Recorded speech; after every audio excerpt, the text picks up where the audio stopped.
Cuts. First of all இந்த chance எனக்கு கொடுத்த ரைட்டர் டைரக்டர் ரங்கராஜ் சார் ரொம்ப ரொம்ப தேங்க்யூ சார். நான் செகண்ட் ஹீரோ என்ன பண்ணியிருக்கேன்னு மேம் சொன்னாங்க. எஸ், ஆனால் கேரக்டருன்றது ஒவ்வொரு ஸ்டோரிக்கு ஏற்ற மாதிரி மாறும்.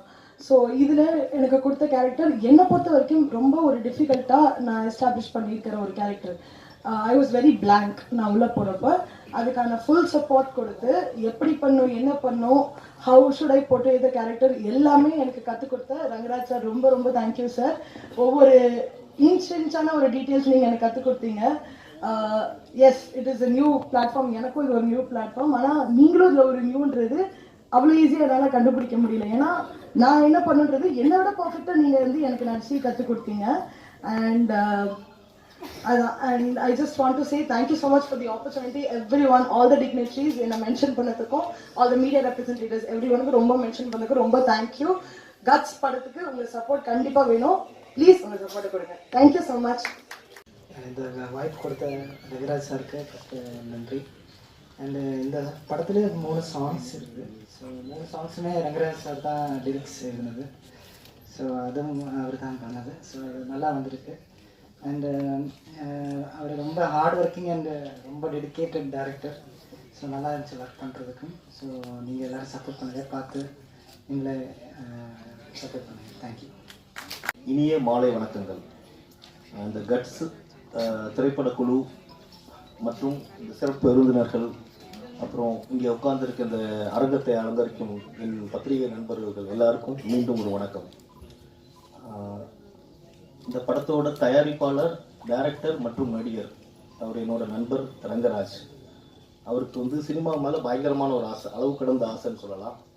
அந்த அளவு கடந்த ஆசையை சும்மா வச்சுக்காம இன்னும் கொஞ்சம் அளவுக்கு அதிகமாக ஒரு போராட்டத்தை போட்டு அது கூடுதல் கொஞ்சம் திறமையை சேர்த்துக்கிட்டாரு. நிறைய அவமானங்கள், இந்த சினிமாவுக்கு வரணுன்ற நிறைய அவமானங்கள், பரிதவிப்பு எல்லாத்தையும் தாண்டி இன்னைக்கு இந்த மேடையில் வந்து உட்கார்ந்துட்டு இருக்காரு. எப்போவுமே எல்லாரும் சொல்லுவாங்க சினிமாவோட வெற்றி வந்து வெற்றின்னு ஒரு சினிமாவில் ஒரு பேச்சு இருக்கு. இந்த மேடைக்கு வந்துட்டாலே என்னை பொறுத்தவரைக்கும் அது வெற்றி தான். ஸோ அவர் ஜெயிச்சிட்டாரு.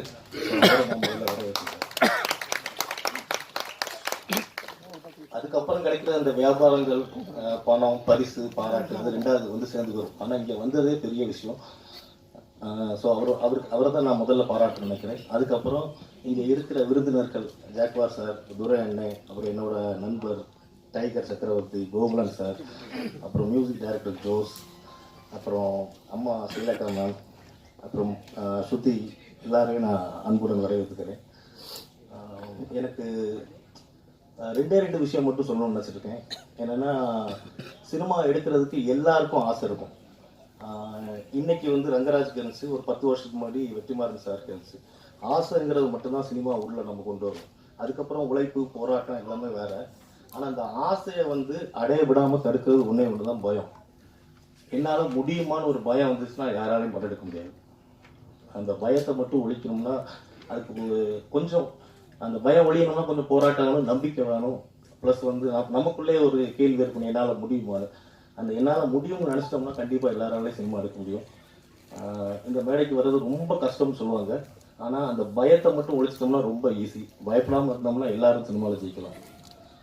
இன்னொன்று என்ன சொல்கிறோம்னா, நான் சொல்லணும்னு ஆசைப்பட்டது என்னென்னா, இந்த மாதிரி சினிமா வரும்போது எல்லாரும் கேட்குறாங்க எதுக்கு இந்த மாதிரி ஒரு படத்தை எடுக்கணும்னு. ஸோ சினிமா எடுக்கிறது எல்லாருக்கும் ஒரே ஒரு கேள்வி இருக்குது, ஏன் இந்த மாதிரி ஒரு சினிமா எடுக்கணும். எல்லாருக்கும் வந்து ஒரு நடிகர் அல்லைன்னா ஒரு வெற்றி படத்தை தான் எடுக்கணும்னு ஆசை. எங்களுக்கும் அதுதான். ஆனால் நாங்கள் இந்த மாதிரி கஷ்டப்பட்டு எடுக்கும்போது அந்த ஒரு கேள்வி வருது. இந்த கேள்வியை உடைக்கணும்னா இதுக்கு ஒரே ஒரு வழி, இந்த படத்தோட வெற்றி தான். இந்த படம் இல்லை, இது மாதிரி ஒரு 100 நல்ல சினிமாக்கள் வரணும். அது எங்களுக்கு நம்பிக்கை இருக்குது. அந்த நம்பிக்கைக்கு முழு காரணம் நீங்கள் மட்டும்தான். இந்த பத்திரிகை நண்பர்கள் இந்த படத்தை கண்டிப்பாக இந்த ட்ரெய்லர் பார்த்துருப்பீங்க. உங்களுக்கு கண்டிப்பாக ட்ரெய்லர் பாட்டில் வந்து ஒரு நல்ல எண்ணம் உங்களுக்கு வந்திருக்கும். ப்ளஸ் இப்போ நாங்கள் எல்லாம் பேச போகிற அந்த விருந்தினர்களோட பாராட்டு இந்த படத்தை கொண்டு போக வேண்டிய இடத்துக்கு கொண்டு போக நம்புகிறேன். ரொம்ப நன்றி. தாய்க்கு என் முதல் வணக்கம். வந்திருக்கும் அனைவருக்கும் என் நன்றி கலந்த வணக்கங்களை பணிவுடன் தெரிவித்துக் கொள்கிறேன். நான் இந்த இடத்துக்கு வர்றதுக்கு காரணமாக இருந்த எனது ஹுண்டாய் மோட்டார் இந்தியா லிமிடெடுக்கும் அதன் நிறுவனரான சன் பாங்கு அவர்களுக்கும் எனது மனமார்ந்த நன்றிகளை தெரிவித்துக் கொள்கிறேன்.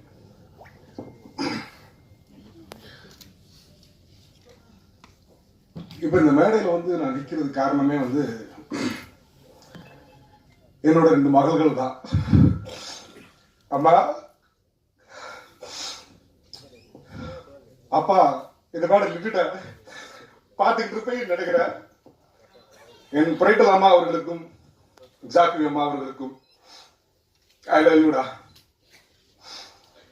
என் மனைவி ஜெயபாரதி அவர்களுக்கும் என் தலைமையான நன்றியை தெரிவித்துக் கொள்கிறேன். இவங்க தான் வந்து என்னை தூக்கி கொண்டு வந்து இந்த ஸ்டேஜில் நிப்பாட்டி இருக்கிறாங்க. நான் வந்து 25 வருஷமா சினிமாவில் போராடிட்டு இருக்கேன். எப்படியாவது நடிகர் ஆயிருக்கும், எப்படியாவது 99ல இருந்து ஸ்டார்ட் பண்ண என்னோட கனவுல துரத்திக்கிட்டு இருக்கேன். ஆனா எங்க போனாலும் என்னன்னா பணம்ன்ற ஒரு விஷயத்தை கேட்டு கேட்டு என்னை வந்து சாவடிச்சிட்டாங்க. ஆனா எனக்கு என்னன்னா ஒரே ஒரு விஷயம் தான், ஆனா என்னால பணம் கொடுக்க முடியும். அப்ப ஆனா ஒரே விஷயம், நான் பணம் கொடுக்க மாட்டேன்னு தான் நான் நின்னேன். வீட்டுல கூட எல்லாம் ஒய்ஃப் எல்லாமே சொன்னாங்க, ஏன் கொடுத்துதான் ட்ரை பண்ணேன். நான் ஏன் பணம் கொடுக்கணும்? பணம் நான் ஃப்ரீயா நடிக்கிறேன், எல்லா காஸ்டியூம்ஸ் நான் வாங்கிக்கிறேன், எனக்கு செலவு பண்ண வேணாம், எல்லா சாப்பாடு செலவு நான் பாத்துக்கிறேன், நான் ஃப்ரீயா நடிச்சு தர்றேன், எனக்கு வாய்ப்பு மட்டும் கொடுத்தா போதும். ஆனா யாருமே வந்து அந்த ஒரு அங்கீகாரத்தை வந்து சரியா கொடுக்கல. கூப்பிட்டு இந்த காவேரி காலிருந்து நம்ம ஏவியர் வரைக்கும் இது நான் சுத்தாத இடமே கிடையாது. இது கம்பெனி நண்பர்கள் யாருக்கும் கூட தெரியாது. டெய்லி ஷிஃப்ட் முடிஞ்சு சாயந்தரம் ஆச்சுன்னா கிளம்பிங்க வந்துடுவேன், வந்து நண்பர்களை பார்ப்பேன். எங்கேயுமே எனக்கு வாய்ப்புகள் கிடைக்கல. சரி, ஓகே, நானும் சுத்தி பார்த்தேன், அந்த வாய்ப்புகள் கிடைக்கவே இல்லை. ஒரு சூழ்நிலை மன உளைச்சல் பயங்கரமாகி போதுண்டா, இது மேலே வந்து நம்மளால வந்து உடம்பாலையும் என்னால் வந்து ஒர்க் பண்ண முடியல, மனசாலையும் ஒன்றும் பண்ண முடியலன்னு சொல்லிட்டு கிளம்பிடுவோம் போதுன்னு சொல்லிட்டு கம்பெனிலேருந்து விஆர்எஸ் வாங்கிட்டு வெளியே வந்துட்டேன். ஒரு சூழ்நிலை, சரி ஓகே ஊர் கிளம்ப போனால் எல்லாம் ஃபேமிலியெல்லாம் வந்து ஊரில் செட்டில் பண்ணிட்டு போகலான்னு ஒரு பிளான் பண்ணும்போது திடீர்னு ஒரு சூழ்நிலை, ஏதோ ஒரு நண்பர்கள் வர்றாங்க, வந்துட்டு பழகுறாங்க, ஒரு ஷார்ட் ஃபிலிம் எடுக்கிறாங்க. நம்ம ஒரு சின்ன படம் எடுக்கக்கூடாது. சரி, எவ்வளவுக்கு எடுக்கலாம்?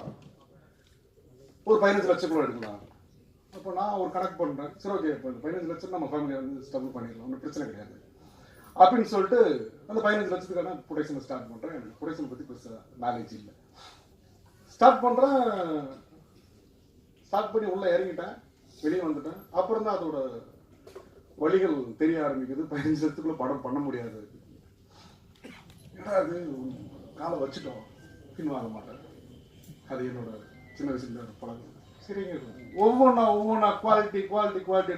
இந்த கலைத்தாய் அந்த யாகத்துல வந்து கலைத்தாயோட யாகத்துல எனக்கு எல்லாத்தையுமே போட்டேன். நான் வாழ்க்கையில எல்லாத்தையுமே கொடுத்துட்டேன்.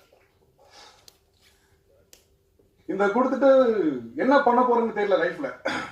அப்பயும் என் மகள்கள் வந்து, அப்பா விடுப்பா பாத்துக்கலாம், அம்மா என்னம்மா நம்ம 15 லட்சம்லாம் வந்து சப்போஸ் நம்மளை ஏத்துக்கிட்டாலும் பிரச்சனை இல்லை, 15 லட்சம் படம் போடுறோம், நம்மளை ஹீரோவா ஏத்துக்கிட்டாலும் பிரச்சனை கிடையாது அப்படின்னு சொல்லிட்டு படம் ஓடல. ஓகே, 15 லட்சம் நம்ம சேஃப்.